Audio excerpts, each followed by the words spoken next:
Face the fan. It's on already?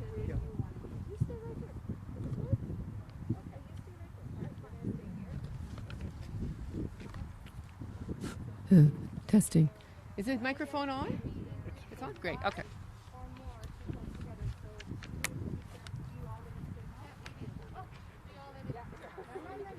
Yeah.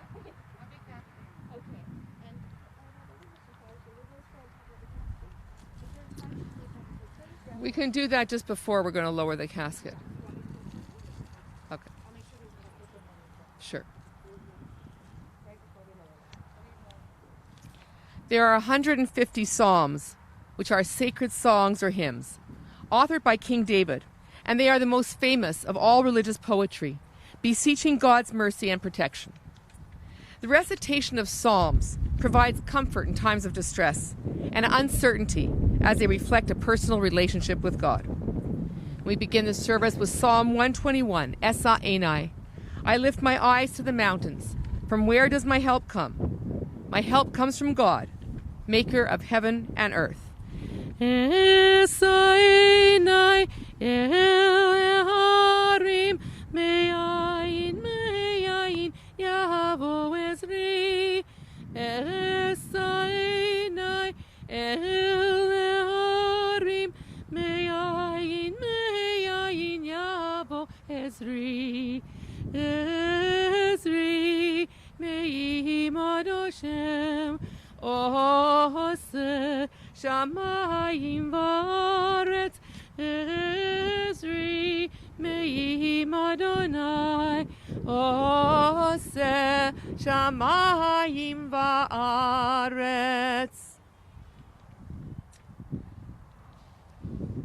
Going to say a few words called the Hesped, which means a good word. Now, prior to our meeting last evening, I had already started putting together some thoughts and words about Esther, your beloved wife, mother, sister, sister-in-law, and bubby. It really wasn't too much of a challenge, as there is so much good to say about her. When we talked last evening, there were many wonderful virtues that easily rolled off your tongues when you were describing your mom, your wife, and sister, and how truly caring she was. Rosa, you said you could always go and talk to her. She listened and had such a big heart. Dorothy, you mentioned how she loved all of the grandchildren and how she had such a close relationship with them, how special all you grandkids were to your bubby. And of course, the thoughts that will always bring a smile to your faces of how fashionable a wife and mother and grandmother she was, always wanting to look her best, never leaving the house without makeup. But everything you said is really just the tip of the iceberg when describing this wonderful woman, Esther. She is the definition of the word matriarch. Dorothy, as you said last evening, your mom was and is the rock of your family. Fred, you've shared over 53 and a half years of marriage to your beloved Esther. You should feel so proud of all that you and Esther have accomplished over the years. And perhaps most importantly, the love and values that together you've instilled in your children, and they've passed on to their children. As Dorothy said last evening, we have the best parents. Your children will be there for you at this very difficult time. You are not alone.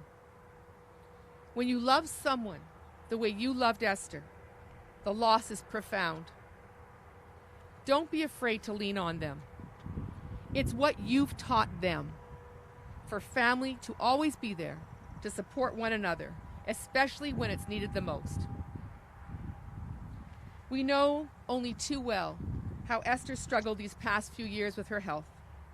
Yet through it all, her love and caring for her family remained her focus. This perseverance through adversity is a powerful lesson for all of you, and I believe it is her legacy. What a wonderful lesson she gave you. Keep your priorities straight. Love and care for your families. Let them know in all the ways you can show them that you love them. Don't let adversities or setbacks keep you from the most important aspects of life.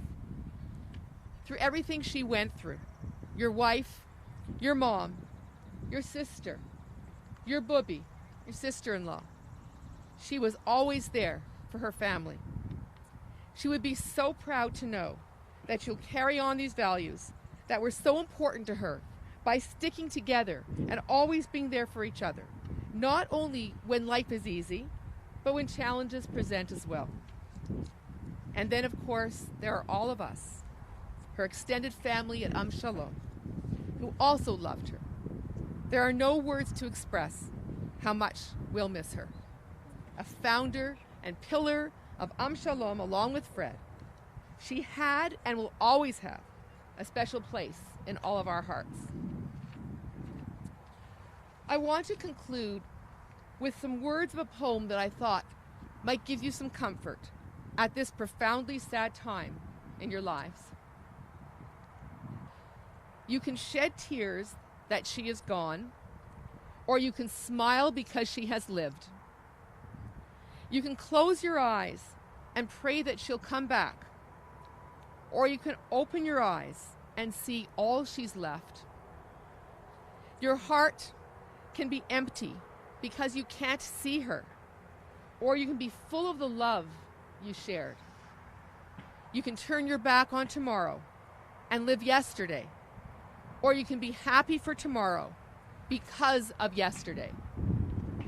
You can remember her and only that she's gone, or you can cherish her memory and let it live on. You can cry and close your mind, be empty and turn your back, or you can do what she'd want, Smile, open your eyes, love, and go on. We pray that you will be comforted with all your memories of times spent with your beloved Esther, and hope that you will be spared any future sorrow. Now, as the casket is going to be lowered into the grave, we recite the following.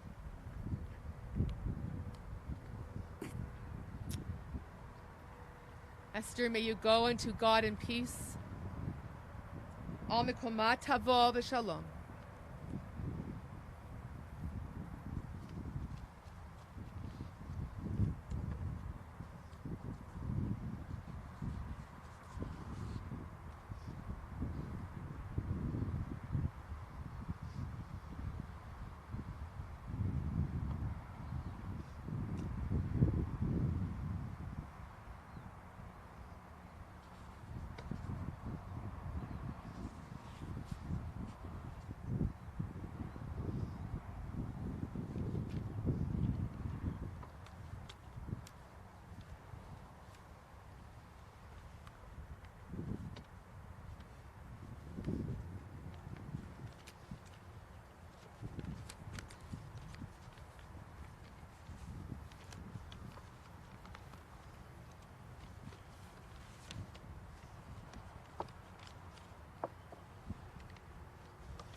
To bury a loved one is an incredibly difficult and emotional, painful act. But the traditions and customs of participating in the burial are considered psychologically beneficial. Our tradition regards the covering of the casket with earth an act of pure kindness and honor. This act helps provide closure and gives a physical connection of saying goodbye to our loved one for a final time. It also helps with the realization that the death occurred and allows for the grieving process to truly begin. All those who are capable and willing are encouraged to place a minimum of 3 shovelfuls of earth gently into the grave. After placing the earth upon the casket, the tradition is for each person to place the shovel back in the earth rather than passing it on to the next person, so that sorrow does not pass from hand to hand. We use the back of the shovel when dropping the earth to symbolically show reluctance of losing our loved one.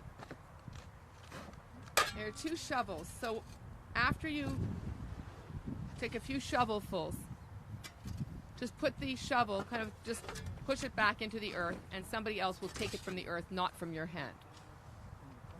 I think they're going to pass out some gloves.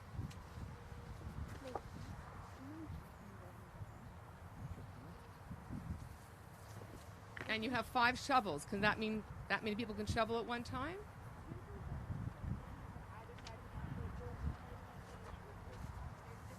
Okay, so 2 people. There are some smaller shovels and bigger shovels.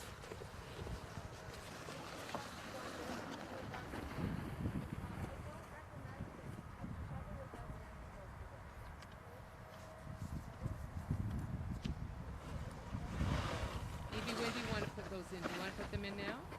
All right, as soon as they take off the board.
Do you have gloves on now? I think maybe we're good if you want to put the flowers in. You're welcome to do so. Are you okay? You can walk. The ground's not that steep. Okay, you're good? Ladies and gentlemen, as you do approach the shovel, please just be wary of your footing. Take your time, watch your step. And again, as Rabbi mentioned, you need 3 shovelfuls and place the shovel back in the mound rather than passing it to the next person.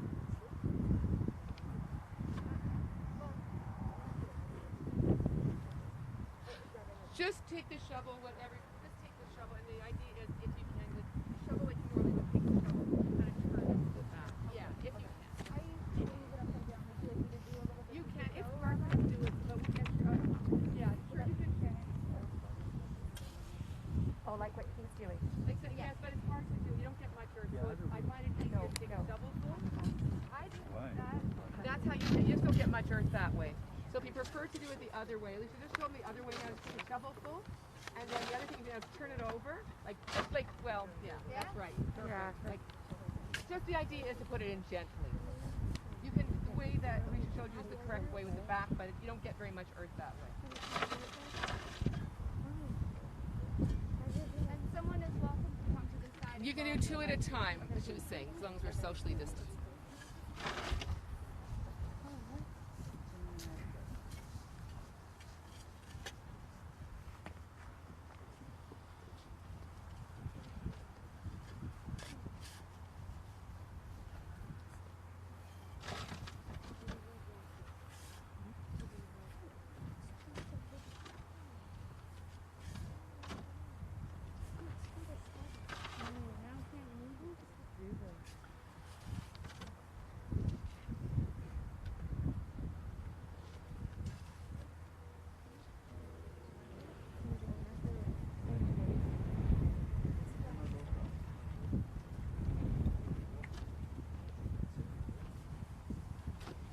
You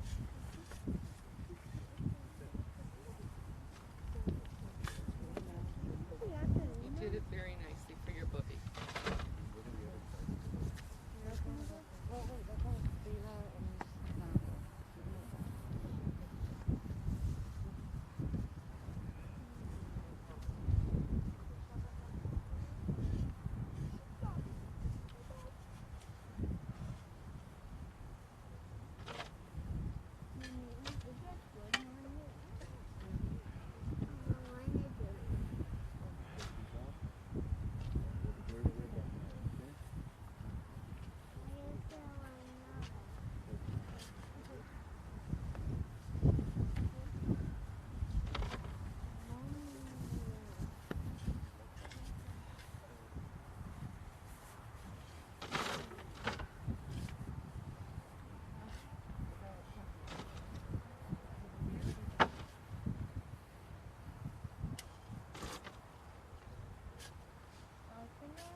Oh no, we're not going to do it. Carol. Oh yeah, absolutely. That's fine. Sure. No, thanks.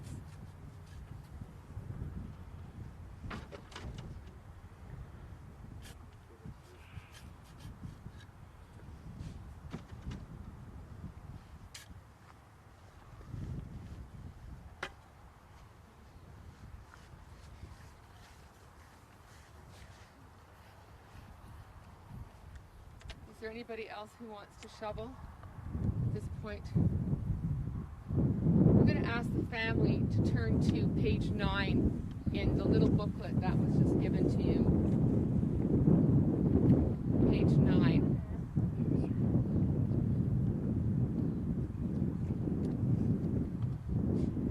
Page 9 for Psalm 23. And if you'd like to come, well, keep socially distant, but as close as you can, and just if you could read together Psalm 23 in English. The Lord is my shepherd, I shall not want. He makes me lie down in green pastures. He leads me beside still waters. He restores my soul. He leads me to right paths for the sake of his name. Even when I walk in the valley of the shadow of the death, I shall fear no evil, for you are with me. Your rod and your staff, they comfort me. You are set a table before me in the presence of your enemies. You have anointed my head with oil, and my cup overflows. Surely goodness and mercy shall follow me all the days of my life, and I shall dwell in the house of the Lord forever. Amen. We now recite the traditional memorial prayer, El Malei Rachamim, Exalted, compassionate God, grant infinite rest in your sheltering presence among the holy and pure, the soul of Esther Mindel Batshia Valea, Esther Ringhofer, who has gone to her eternal home. Merciful One, we ask that our loved one find perfect peace in your eternal embrace. May her soul be bound up in the bond of life, and may she rest in peace. El Malei Rachamim, Shochein Bamromim, Hametzim Menucha Nechona, Tachat Kanfei Hashchina, B'malot Kedoshim Tehorim, Kezohar HaRakeya, Mazirim. Et Nishmat Esther Mindel Batshia Valea, She'alcha Le'olama, Began Eden Tehei Menachata, Anapah HaRachamim, ואסתיריה בסתר כנפך לעולמים, וצרור מצרכים את נשמתה, אדוני הוא נחלתה, ותנוח בשלום על משכבה,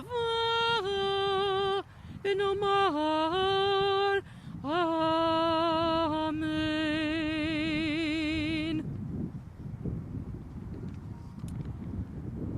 Although Kaddish, which means holy, is recited at the time of the loss of loved ones, the prayer never mentions death or dying, but instead proclaims the greatness of God. By saying the Kaddish, mourners are showing that even though your faith is being tested by your loss, you are still affirming God's greatness. Now, as requested, the Kaddish that's going to be said today is the burial Kaddish, the traditional burial Kaddish. And you all have, I think, the words there? Okay. And, okay. Maybe do you want to come over here? Do you want to do it from here? You're good there? Do you want to come over here to the microphone and I'll stand a little farther away? You're good? Okay. Okay. So you all have it there? Okay. Yitkadal, Bikadash, Shemei Rabbah, Bialma, Dehu, Atid, Le'id Chadata, Ulechaya'a Metaya, Ushachlela Hechle, Ulemifrak Chaya, Ulemivne Karta Dirushlem, Uleme'ekar Pulchana, Nuchra'a Me'ar'e, Vela'atava Pulchana Kadisha Dishmaya Le'atre, V'zivei V'karei Ushchinte, V'yatzmach Purkanei V'karev Mishiche. Amen. B'chayechon Uvyomechon Uvchaye Dechol Beit Yisrael. Ba'agala Uvizman Kara. V'imru Amen. Yehi Shmei Rabba Mevorach Liolam Ulamei Amaya.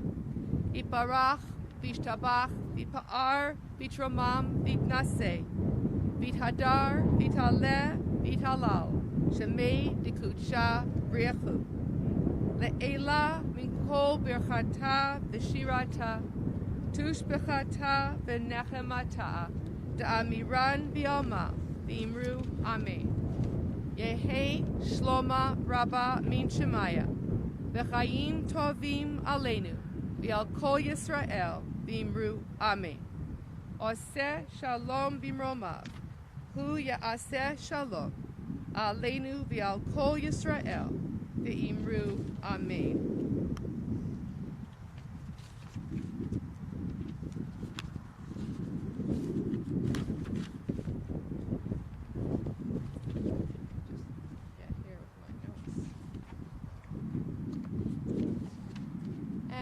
This concludes our service. We say these words to you, the mourners, to Fred, to Rosa, to Jason, to Dorothy, to Abby, and to all the grandchildren as well. May God comfort you and all who have mourned for Zion and Jerusalem. Hamakom yinachem echem, b'tok sha'ar avalei Zion, Yerushalayim.